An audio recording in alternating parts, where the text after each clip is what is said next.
ED की छापेमारी के बाद प्रताप सरनायक ने क्वारंटीन का हवाला देते हुए कहा है कि उन्हें 1 हफ्ते की मोहलत चाहिए, जब ईडी द्वारा पूछताछ के लिए समन भेजा गया। इसी के साथ बातचीत करने के लिए हमारे साथ मौजूद है सतीश झा जी। सर, किस तरीके से देखते हैं आप इस चीज़ों को?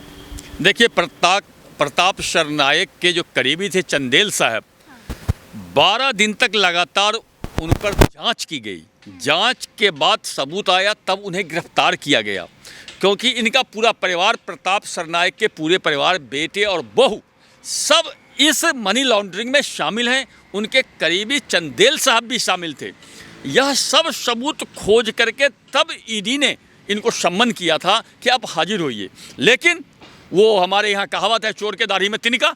इनके मन में तो डर बैठा हुआ है।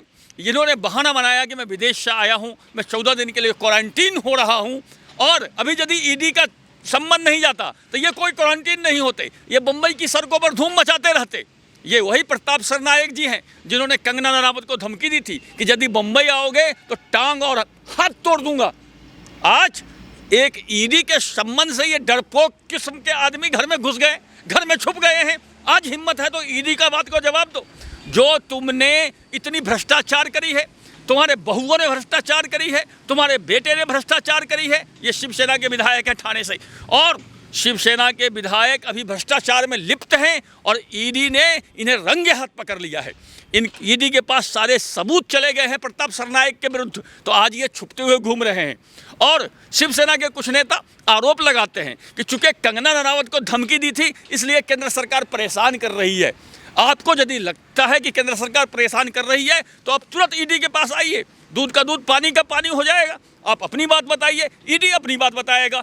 ईडी के पास तो सबूत है कि आपके बेटे और बहुओं ने किस तरह से हेराफेरी करी है, पैसों की घपला करी है, वो सारे सबूत ईडी के पास पड़े हुए हैं। अब आप बहाना ढूंढ रहे हैं कि हमें फलाना परेशान कर रहा है, हमारा फलाना परेशान कर रहा है। भारतीय राजनीति में तो यह चरित्र है कि यदि किसी पर जांच कीजिए तो कहेगा मुझे राजनीतिक रूप से परेशान किया जा रहा है। किसी को कोई हार गया चुनाव में तो ईवीएम खराब है, कोई हार गया तो बेईमानी कर लिया। जो हारने वाला अपराधी, बेईमान, भ्रष्टाचारी ऐसा ही बहाना बनाता है जो प्रताप सरनायक जी बहाना बना रहे हैं। लेकिन इनका बहाना ज़्यादा दिन चलने वाला नहीं है, क्योंकि ईडी के पास पुख्ता सबूत आ गया है इनके खिलाफ। शिवसेना के विधायक के भ्रष्टाचार के खिलाफ ईडी के पास पुख्ता सबूत है। ईडी उस पर कार्रवाई करेगी और प्रताप सरनायक को अंदर जाना ही होगा। इनको शिवसेना भी नहीं बचा सकती है, इनको उद्धव ठाकरे भी नहीं बचा सकते हैं। सर, लेकिन संजय राउत ईडी पर ही सवाल करते हैं और ईडी की छापेमारी को गलत बताते हैं। साथ ही वे कहते हैं कि मैं 120 बीजेपी के विधायकों की लिस्ट दूंगा। क्या उस पर ईडी जो है छापेमारी करेगी या पूछताछ करेगी? आपने जो संजय राउत की बात करी है, यही बात जब लोग महाराष्ट्र पुलिस के लिए कहते थे तो संजय राउत जी महाराष्ट्र पुलिस के डिफेंड में खड़े होते थे। तब तो ये नहीं कहते थे कि महाराष्ट्र पुलिस गलत कर रही है। वही अर्नब गोस्वामी के विरुद्ध जो केस है वो 2018 में महाराष्ट्र पुलिस ने ही क्लोजर रिपोर्ट लगा करके कोर्ट में केस को बंद कर दिया था, महाराष्ट्र पुलिस ने ही बंद किया था।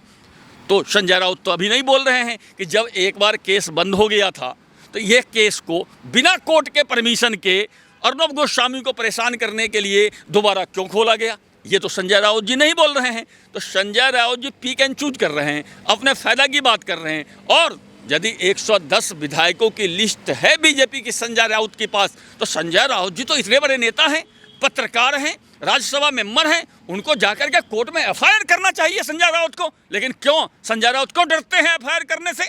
इसका मतलब है संजय राउत जी नेता नहीं है।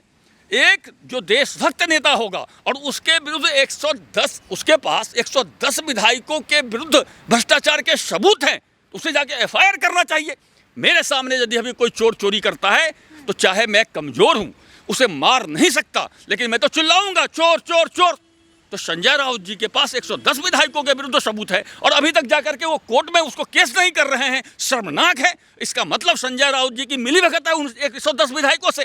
क्या संजय राउत जी आपने उस 110 विधायकों से कमीशन लिया है जो आप एफआईआर नहीं करते हैं? अभी जाकर के आपको एफआईआर करना चाहिए था। इसका मतलब है कि संजय राउत के पास कोई सबूत नहीं है 110 विधायकों के विरुद्ध। ये एक सिगुफा छोड़ रहे हैं, एक कोई बात फेंक दिया, मतलब फेंक रहे हैं कि किसी तरह से ये अपने विधायक को बचा ले। लेकिन आपका विधायक अब बचेगा नहीं, क्योंकि इसके विरुद्ध ईडी को पास पूरे सबूत आ गई है, इसलिए आपका कोई चाल अब कामयाब नहीं होने वाला है। वहीं शरद पवार जी कहते हैं कि जो केंद्र सरकार है सत्ता का दुरुपयोग कर रही है और ये जो चीज़ें की जा रही हैं बदले की भावना में की जा रही हैं। ये शरद पवार जी को तो अब बोलने के लिए कुछ है नहीं। शरद पवार जी का एक पांव कब्र में लटका हुआ है। अब कुछ अनर्गल प्रलाप कर रहे हैं कि किसी तरह से अपनी बेटी को सेटल करला, सुप्रिया सुले को सेटल करा लें महाराष्ट्र की राजनीति में, लेकिन महाराष्ट्र की जनता देख रही है। और शरद पवार जी मूल रूप से कांग्रेसी हैं। कांग्रेस ने किस तरह से आपातकाल में लोगों को जेल में सराया था, लोगों को जेल में बंद किया था, और शरद पवार जी किस तरह से हिंदू आतंकवाद को पोषित कर रहे थे, हिंदुओं के विरुद्ध षड्यंत्र कर रहे थे, यह सब उजागर हो चुका है। इसलिए शरद पवार जी के बात का अब कोई मायने नहीं है।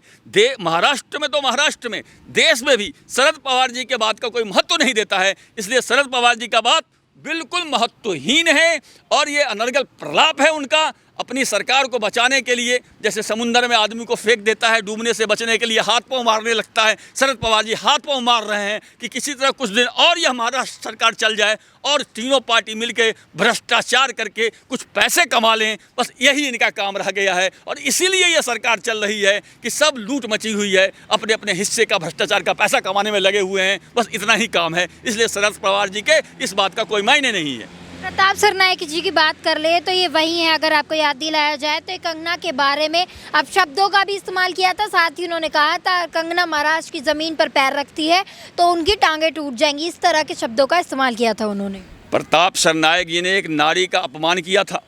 प्रताप सरनाईक जी ने एक सामान्य नारी का अपमान नहीं किया था, आधुनिक भारत की लक्ष्मीबाई का अपमान किया था। प्रताप सरनाईक जी को नारी अपमान का श्राप लगा है और यह श्राप उनको राजनीतिक रूप से खत्म कर देगा और उनका बाकी का जीवन जेल में बीतेगा, इसकी मैं गारंटी देता हूँ। प्रताप सरनाईक जी ने एक बारी सुशांत सिंह मामले में भी एक बयान सामने आया था जिन्होंने उसकी फैमिली पर आरोप लगाया था कि प्रॉपर्टी हड़पने के चक्कर में जो है गलत प्रिस्क्रिप्शन वाली दवाइयाँ देती थी फैमिली और उन्हें ड्रग्स दिया जाता था। देखिए, प्रताप सरनाईक जी जो भी सुशांत सिंह राजपूत केस में सुशांत सिंह के परिवार पे आरोप लगाते थे, वास्तव में वो सारे आरोप अब उनके परिवार पे आ गए हैं। ईडी के जांच में स्पष्ट हो गया है कि इनके बेटे, बहू और करीबी मिल करके किस तरह घपला कर रहे थे। तो प्रताप सरनाईक जी जो सुशांत सिंह राजपूत के पिता पे आरोप लगा रहे थे, वास्तव में वो अपने परिवार की कहानी व्यक्त कर रहे थे कि हम इस तरह से चोरी करते हैं, हमारा बेटा इस तरह से भ्रष्टाचार करता है, हमारी बहू इस तरह से भ्रष्टाचार करती है, हमारा करीबी चंदेल इस तरह से भ्रष्टाचार करते हैं, और वो सब उजागर हो गई। और एक बार ईडी के शिकंजे में फंसने के बाद आजीवन ये जेल में सड़ते रहेंगे, इनकी सारी संपत्ति जब्त हो जाएगी। और ये धमकी देते हैं कंगना रनावत को कि हाथ पांव तोड़ देंगे। कोई माई का लाल भारत में जन्म नहीं लिया है कि महारानी झांसी बाई लक्ष्मीबाई की आत्मा जिस कंगना रनावत में प्रवेश कर गई है उसका हाथ पांव तोड़ सके। उसका हाथ लगा करके देखिए प्रताप सरनाईक जी, आपको पता चल जाएगा कि कंगना रनावत क्या चीज़ है। और अब आपका अंतिम समय आ गया है प्रताप सरनाईक जी, आप ईडी की जांच में फंस चुके हैं। आप क्वारंटीन के बहाना करके कितना छुपिएगा, जितना भी छुपिएगा उतना ही आपका पाप उजागर होगा। इसलिए अच्छा है कि आप चुपचाप आकर के सरेंडर कर दीजिए ईडी के सामने में और जेल जाने के लिए तैयार हो जाइए।